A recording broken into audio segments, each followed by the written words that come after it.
Yeah, totally. Yeah, Yeah. one of the things in order to combat that I've done and that I've recommended my clients to do is to cut time out for that. So, like, if you want to veg and watch TV, or you want to do some sort of Yes, social media or whatever it is, just put it in the day.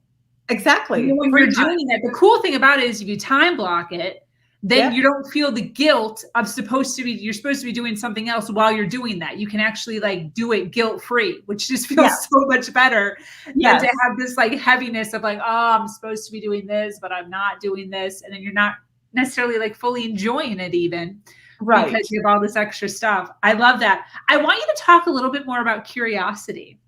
Okay. But before I do that, I'll go back to what you just said because that was really important, I think. So sometimes if you do the blocks and something like really comes up, like let's say, I don't know, someone gets sick. All of a sudden they're in the hospital. That happened about a month ago. Someone got hit. And I'm like, oh, I got to go to the hospital to go visit them or give them this and that. So I'm like, oh, my block was this.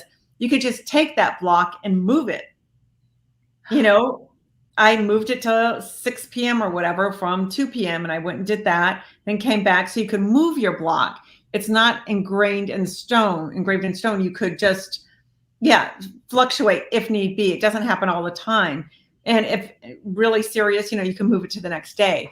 But at least you're aware of it and you're on top of it, or do a little extra the next day. But I just move those blocks sometimes. And that's why I get up sometimes at 4:30 to get stuff done that I didn't get the day before, because that time is so quiet. 4:30 to 7 or 11 p.m. till 2 in the morning are my work hours when I feel I have to get really concentrated work done. Very cool. Yes. 100. Yeah. Move your Yeah. timelines.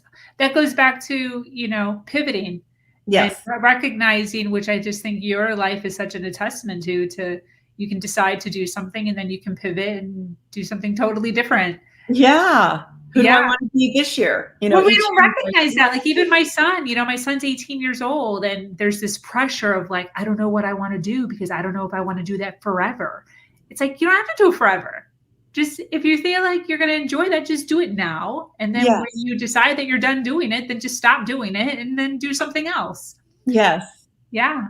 Exactly. So It's back to your simple. question about curiosity. Yeah. Curiosity to me is like, how would I describe this? When I go out to a party or like I'm throwing another big party, I do these every few months, networking and engagements or my big workshops. So I think when I do that, curiosity is really being curious about each person, not just saying, oh, they can't do anything for my career. Let me look at someone who does. Or when you're talking to someone and then they start looking over your shoulder to see, oh, okay, I already made you as a contact. Who's the next one? That is somebody who lives life just through their own lens of what's in it for me.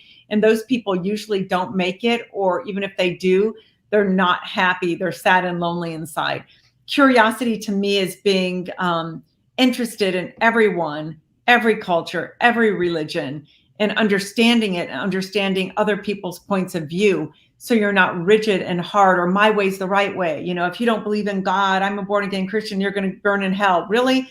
So all the Muslims, all the Buddhists, all the Jews, everyone is going to burn in hell. It just doesn't make sense. So it's like, what is your belief? And if it works for you, fantastic. And find what works for you. So staying curious, like when I travel, I don't go to a country and have an itinerary. I go to a country and say, let the country take me. So I'd look for my soul family. I get Oh my gosh, that just gave me chills because I'm such like, I need some sort of structure to kind of hang on to. So just hearing you say that made my whole body. I don't even have a hotel. I go there to say, maybe I'm going to meet someone at the airport. I'm going to stay with my soul family, someone there. Are you serious? And I've done that a dozen times, maybe more. That's like a whole other level. I don't meet someone. I go get a hotel room for one night. Then as I'm out at breakfast or out around, I meet people and say, oh, can I stay at your house? I'm here for this time. I want to get to know people who I call my soul family. Like, oh, I feel a connection with you. And then a lot of times they say yes. So now I'm staying with these hairdressers in Amsterdam. And now I'm staying with a grandma and her family. Now I'm staying in Kuwait with this family. Now I'm doing, it's just a completely different experience compared to just staying in a hotel.